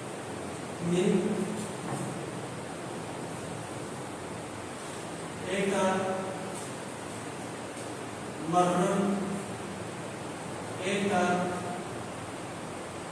तमिल, मर्रन, घट करने का रामचंद्र, तस्मिन, पेडन्ना, और इसके अलावा तीन और थे इसके दरबार में। एक बार इसको बंद करो, देखता हूँ। इसके अलावा ये तमिल तिमन, तिमन, मरुरन, मल्लन, मल्लन। इसके अलावा दुर्जटी, दुर्जटी, और लास्ट इसका था भट्ट, भट्टवर्ती, भट्टवर्ती। तो इसके दरबार में ये अष्टदिग्गज, ये महान नायक थे। तेनालीराम का तो आपने बहुत अच्छे से वो कहानी सुनी होगी, जो उसमें जो चोर आते हैं और चोरों के लिए वो कुएं के अंदर कहता है कि अपना सोना कुएं के अंदर डाल दो ताकि कोई चोर आए तो उनको पता ना लगे कि कुएं के अंदर डाल दो। तो चोर इस बात को सुन लेते हैं, और चोर इस बात को सुनते हैं तो वो कुएं से क्या निकाल देते हैं, पानी निकालना शुरू कर देते हैं, भाई खजाना आएगा। और सुबह देखते हैं पूरा का पूरा जो गार्डन था पानी डाला हुआ था। तेनालीराम की अपनी बात कही और बोली कि अपने कुएं से पानी निकाले, इसलिए कोई बड़ी चीज पानी नहीं। बोला कि ये चीज़ मैंने कहा सीधे कहा था, तुम वैसे भी मूर्ख, तुम्हारे को समझ में आता नहीं। मैंने चोरों को देख लिया था और उनको सुना के ये बात कह दी। बात सुन रहे तो तेनालीराम तेनालीराम की जो आप कहानी सुनते हो वो इसी के दरबार में था। तो पेडन्ना, तेनालीराम कृष्णा, रामचंद्र, तिम्मन, मरुरन, मधुरन, मरुरन, मनन, दुर्जन, भगवत, उसके दरबार में कुल मिला के अष्टदिग्गज निवास करते। ये खुद एक विद्वान कवि था, जो कृष्णदेव राय का विद्वान कवि था। इसने बहुत से ग्रंथों की रचना की और उन ग्रंथों में एक तो पेडन्ना की अगर बात की जाए, पेडन्ना, तो पेडन्ना को तेलुगु कविता का पितामह कहा जाता है। तेलुगु कविता का क्या कहा जाता है? पितामह, पितामह। ठीक। और अगर इसकी बात की जाए कृष्णदेव राय, तो इसकी भी दो उपाधियां थी। एक तो आंध्र भोज, आंध्र भोज, आंध्र भोज में कह दो, या आंध्र पितामह, आंध्र भोज या फिर आंध्र पितामह, ये आपको याद रखना। एक मिहिर भोज, मिहिर भोज के इसमें उपाधि धारण की। इसके अलावा इसने क्या किया था कि बीदर और गुलबर्गा, बीदर और गुलबर्गा से, बीदर और गुलबर्गा पर, बीदर और गुलबर्गा पर आक्रमण किया और आक्रमण करके अहमदनगर के शासन को स्वतंत्र कराया। अहमदनगर के शासन को छुड़ाया और अहमदनगर के शासन को इसने छुड़ाकर वापस बीदर का शासन बना दिया। कहाँ का शासन बना दिया? बीदर का शासन। ठीक है, ये घटना आप याद रखिए। और इसके अलावा अगर इसकी खुद की किताबों की बात की जाए, विद्वान आपको था, तो उसके बारे में एक तो अम्मादी मादलन, जिसे जो तमिल साहित्य है, तमिल साहित्य, तेलुगु साहित्य जो है, उसका 5वां महाकाव्य का तमिल साहित्य में 5 महाकाव्य है, वो आपको याद रखना है। और जैसे पेडन्ना ने 2 पुस्तक लिखी थी। एक तो लिखी थी मनु चरित्र और दूसरी लिखी थी हरिकथा सार। तो मनु चरित्र जो पुस्तक है उसको जो तेलुगु भाषा का 5 महाकाव्य उनमें शामिल किया गया। 5 महाकाव्य में 2 महाकाव्य को इसके समय लिखे गए।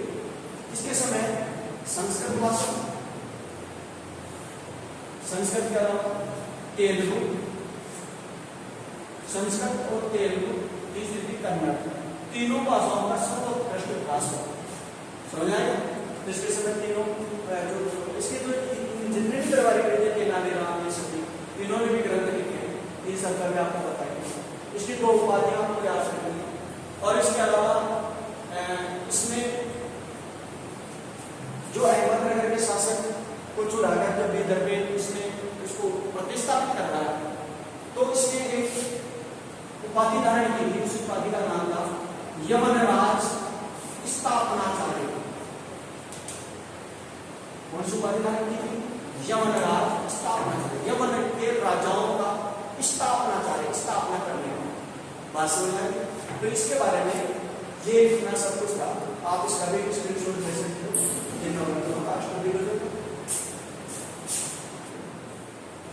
अब देखो, इसके बाद में आता है अगला शासक है अच्युत देव राय। कौन सा शासक बनता है? अच्युत देव राय।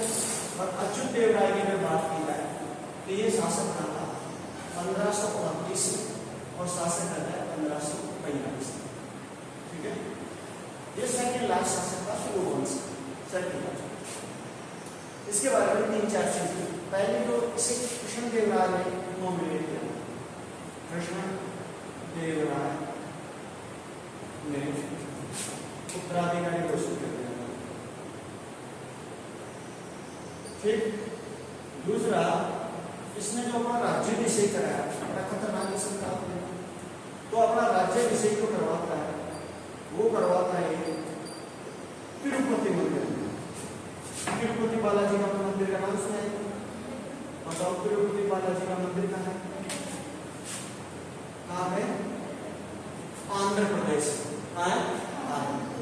आंध्र भोज की उपाधि से पिता की कृष्णदेवराय की आंध्र भोज, आंध्र प्रदेश का भोज जिसे कहा है। तो तिरुपति बालाजी के मंदिर में अपना क्या करवाता है, राज्याभिषेक कराता है, तो आंध्र प्रदेश में होता है। ठीक, तीसरी इसके बारे में याद रखना कि इसमें एक नया अधिकारी की नियुक्ति की थी, नया अधिकारी जिसका नाम था महामंडलेश्वर। क्या नाम? महामंडलेश्वर। ठीक, महामंडलेश्वर नाम की नया अधिकारी की नियुक्ति की। और लास्ट इसके बारे में बताया कि इसके समय एक विदेशी, हालांकि ये कुछ हो चुका, एक विदेशी पुर्तगाली आया था इसके दरबार में, उसका नाम था नूनीज। क्या नाम था? नूनीज।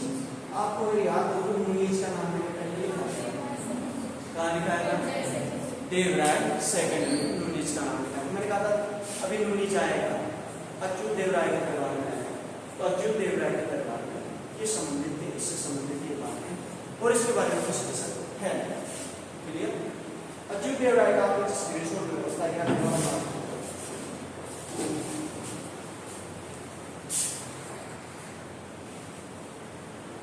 इसके बाद में आता है सदाशिव राय।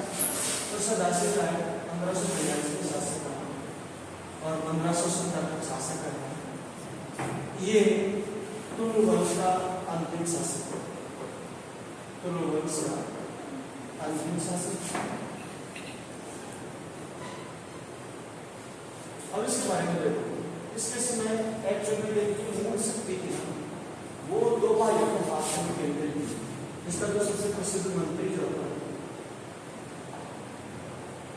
एक का नाम था राम राय और दूसरे मंत्री का नाम था तिरुमा। क्या नाम था? तिरुमा। राम राय और तिरुमा। ये एक्चुअल में देखा जाए तो ये राम राय जो था वो अच्युत देवराय का साला, सदाशिव राय का क्या हुआ? मामा। सदाशिव राय का क्या हुआ? मामा। और ये तिरुमा जो था इसका पुत्र करता था, पुत्र। जबकि नूनीज ये कहता है कि इसका भाई जो भी हो, ये आपको याद रखना, ये दोनों संबंधित है और ये इसके मामा। अब यहाँ जो पूरी शक्ति केंद्र था वो किस जात में था? राम राय था। किस जात में था? राम राय। लेकिन राम राय यहाँ क्या करता है? यहाँ उल्टे सुलटे काम करना प्रारंभ करता है। जैसे इसने पहली बार ये जो क्षेत्र था, यानी विजयनगर में आपने बीजापुर, बीदर, गोलकुंडा, ये जो साम्राज्य थे, इनमें हस्तक्षेप करना प्रारंभ किया। तो इसने अहमदनगर, जो तुम्हारा बहमनी साम्राज्य था, बहमनी साम्राज्य के टुकड़े हुए थे, तो बहमनी साम्राज्य में हस्तक्षेप करने की नीति अपनाई।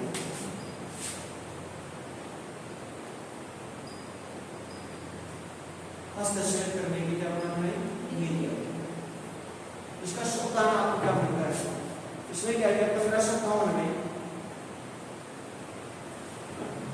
बीदर और गोलकुंडा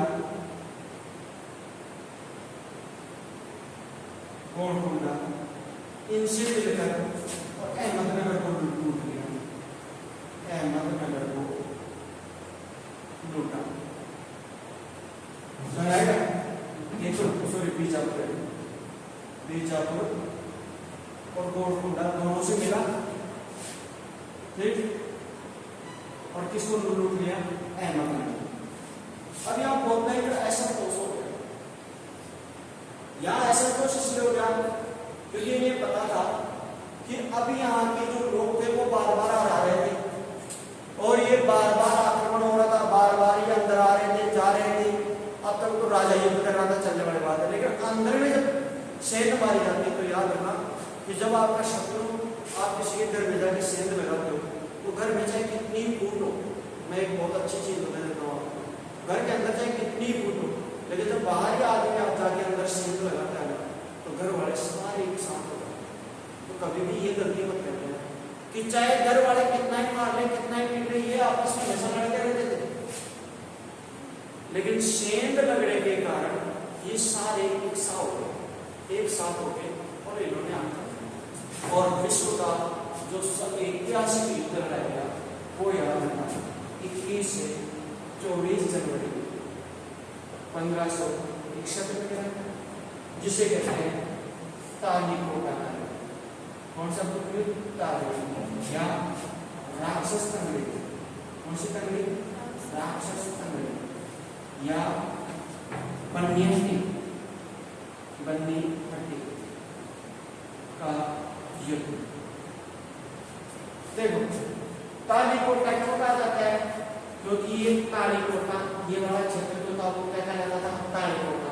यहाँ से जब वापस आया तो इधर ये तंग घाटी थी जिसे कहते थे राक्षस तंगड़ी, और बन्नी, इसके आगे वाली घाटी का नाम था बन्नी। इन तीन घाटियों के मध्य युद्ध लड़ाई गया, इसलिए जहां लड़ाई गया उस नाम से किसी को राक्षस तंगड़ी, तालीकोटा या बन्नी हट्टी कही। बात समझ? ये सबसे ऐतिहासिक युद्ध है, कई बार एग्जाम में पूछा गया। और इस युद्ध में जो बन्नी हट्टी की घाटी है उसमें राम राय को पकड़ना था।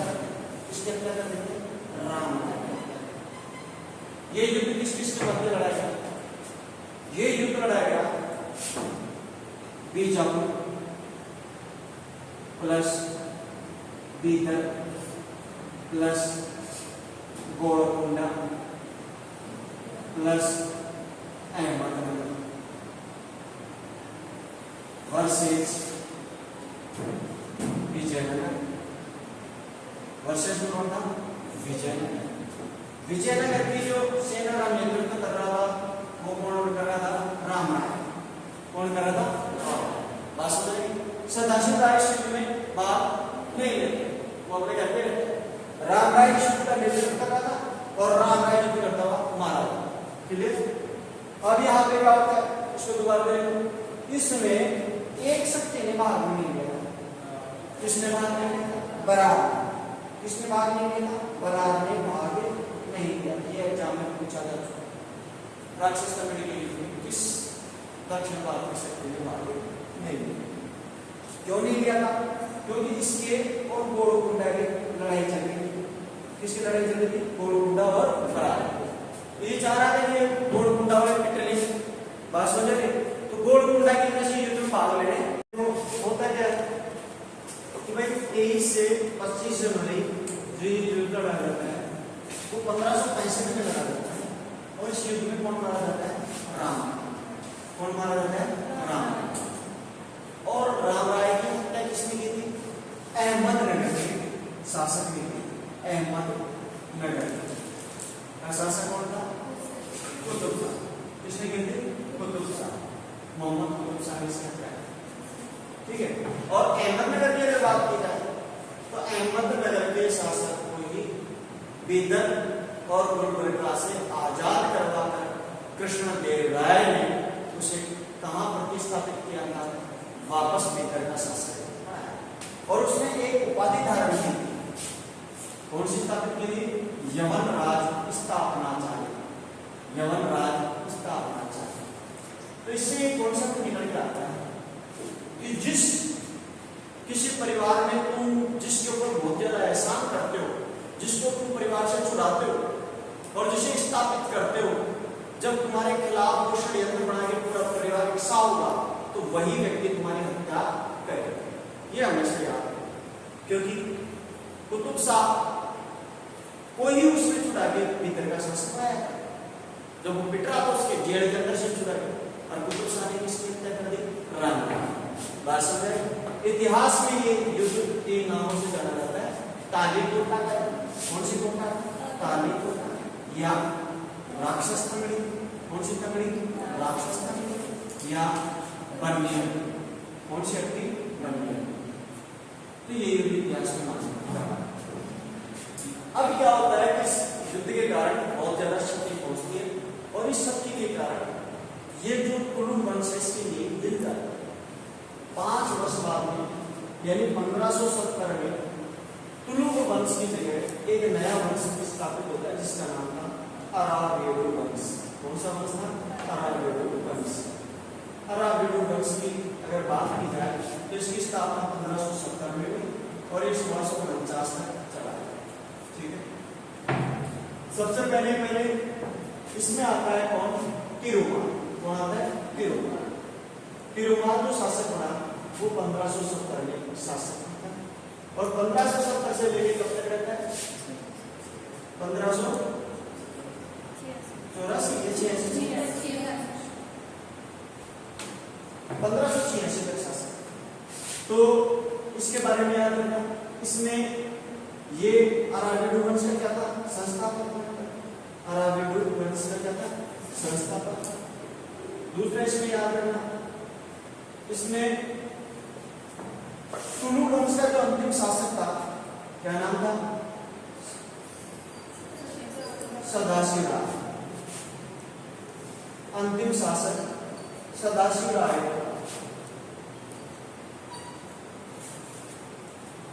अपदस्थ कर दिया। क्या कर दिया? अपदस्थ। याद रखना इसकी हत्या नहीं की, उसकी हत्या नहीं की। और कब किया? 5 वर्ष बाद में किया, जब ये युद्ध लड़ा गया। यही 1565 में मरा था और इसका भाई युद्ध में कब मारा गया? राम। तो उसके लिए उत्तरदायी किसको ठहराया? इसे सदाशिव राय। और सदाशिव राय उसने अपदस्थ कर दिया। तीसरी चीज इसके बारे में याद रखना, इसने अपनी राजधानी जो थी, राजधानी वो विजयनगर ना बना के इसने पेनीकोंडा बनाया। कौन सा कोंडा? पेनीकोंडा। और पेनीकोंडा उसे बेनीकोंडा भी कहा था। बेनीकोंडा और पेनीकोंडा एक, पहले नाम इसका बेनीकोंडा था और आप वर्तमान में इसका क्या नाम है? पेनीकोंडा को इसकी करना थी राजधानी। ठीक है, इसकी जब मृत्यु होती है तो इसके बाद में इसका एक बेटा शासक बनता है जिसका नाम था श्रीरंगदित्य। क्या नाम था? श्रीरंगदित्य। लेकिन श्रीरंगदित्य की थोड़े से ही महीने 2 महीने बाद में इसकी क्या हो जाती है? मृत्यु। जब इसके बेटे श्रीरंगदित्य की मृत्यु हो जाती है तो उसके बाद में अगला शासक बनता है वेंकटदित्य। कौन बनता है? वेंकटदित्य। और वेंकटदित्य जो शासक बनता है वो बनता है 1686 से लेकर 1586 से लेकर 1614 तक। ठीक, 1614। अब साल इसके बारे में वेंकटदित्य की जब बात की जाए तो सबसे पहले तो इसने अपनी राजधानी स्थापित की। अभी तक की राजधानी क्या थी? पेनीकोंडा। कौन सी राजधानी थी? पेनीकोंडा। तो इसने पेनीकोंडा की जगह अपनी राजधानी कहाँ स्थापित कर दी? चंद्रगिरी। कहाँ स्थापित कर दी? चंद्रगिरी। अपनी राजधानी स्थापित। इसके अलावा इसके बारे में एक और चीज याद रखना, इसमें जो स्पेन का शासक था, स्पेन का शासक उसका नाम क्या था? फिलिप तृतीय। क्या नाम था? फिलिप तृतीय। फिलिप तृतीय से ही पत्र व्यवहार करता था। क्या करता था? पत्र व्यवहार करता था। और बताओ, और इसके अलावा इसके शासक की अगर बात की जाए तो इसके शासन के बाद नायकों ने अपनी स्वतंत्रता घोषित कर दी। नायकों ने स्वतंत्रता घोषित कर दी। अब ये नायक कौन थे? अब देखो, मैं नायक अभी नहीं बता रहा हूँ क्योंकि जो अपना विजयनगर साम्राज्य की प्रशासनिक व्यवस्था है उसमें टॉपिक है न्याय का, आयंगार व्यवस्था और न्याय का। तो ये मैं आपको नायक वहां पर बताऊंगी, नायक वहां। क्लियर? तो नायकों ने विद्रोह कर दिया जगह और अपनी स्वतंत्रता की। इसके अलावा पुर्तगालियों ने गुलजर का निर्माण कराया। जो पुर्तगाली थे उन्होंने अपना पहला गिरजाघर कहाँ बनाया? वेल्लोर।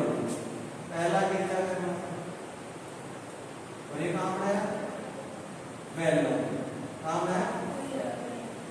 ठीक, ये सभी चीजें इसके बारे में स्पेशल थी।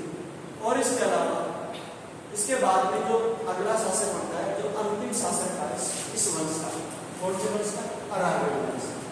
उस शासक का नाम था श्रीरंगदित्य। क्या था? श्रीरंगदित्य। ठीक है, इसके बारे में याद रखना, ये अंतिम शासक था। ये क्या था? अंतिम शासक। विजयनगर साम्राज्य का अंतिम शासक कौन था? श्रीरंगदित्य। विजयनगर साम्राज्य। देखो, ये जो अंतिम शासक है वो पूछ लेते हैं, जैसे शासक कौन था? चंद्रगुप्त, समुद्रगुप्त सेकंड। बहुत बढ़िया। अच्छा, नंद वंश का, मौर्य वंश का, देखो पहला शासक तो सबको पता रहता है, लेकिन तुम्हें याद रखना है अंतिम शासक। समझ आएगा? जो गुप्तों का था तो रामगुप्त, संस्थापक था श्री गुप्त। समझ आएगा?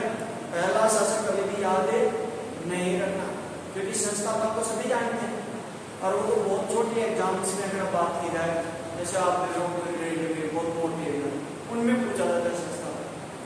जैसे मौर्य साम्राज्य में चंद्रगुप्त मौर्य सब याद रखते हैं, लेकिन अंतिम शासक कौन था? बृहद्रथ, जिसको याद नहीं रखते हो। समझ आएगा? पुष्यमित्र सिंह ने उसके हत्या करके पुष्यमित्र, समझ आएगा? ये चीज आपको याद रखनी है। तो इसका अंतिम शासक कौन था? श्रीरंग तृतीय। श्रीरंग तृतीय की बात की जाए तो एक तो याद रखना, इसके समय ही एक शासक था ओडिया। कौन सा यार? ओडिया। ओडिया से अनुमति लेके 1612 में अडियार, अडियार की स्थापना की। और अडियार का मद्रास, कहाँ है? मद्रास, इसकी स्थापना। क्लियर? इस वक्त तो इसके बारे में इसके समय से एक ही टुकड़ा हुआ था, लेकिन यहाँ पे बहुत से टुकड़े हो जाते हैं, जिसमें कौन कौन सा था? तंजौर, ठीक है, इसके अलावा मदुरई, वेल्लोर, जो दक्षिण भारत में जो टुकड़े होते हैं वो इसके समय अलग अलग टुकड़े हो जाते हैं। और इस व्यवस्था को सबसे ज्यादा खंडित किया था, जो इस व्यवस्था को तोड़ दिया था, वो शासक कौन था? वो था औरंगजेब। शिवाजी। कौन था? शिवाजी। शिवाजी ने यहाँ बहुत ज्यादा आक्रमण और बहुत ज्यादा आक्रमण करके एक को इसने नष्ट किया और तो इसने जीता। शिवाजी की अपनी देखी बात की है, तो शिवाजी ने पिछले एपिसोड को औरंगजेब के साथ बताया था, 1640 से लेकर 1680 तक आप पाया है। आप इसका एपिसोड में तो ये तुम्हारा विजयनगर साम्राज्य कंप्लीट है। विजयनगर साम्राज्य का जो ये राजवंश है वो कंप्लीट हो गया है। इसके अलावा शासनिक व्यवस्था है, इसको हम अलग से कंप्लीट कर देंगे। आप इसके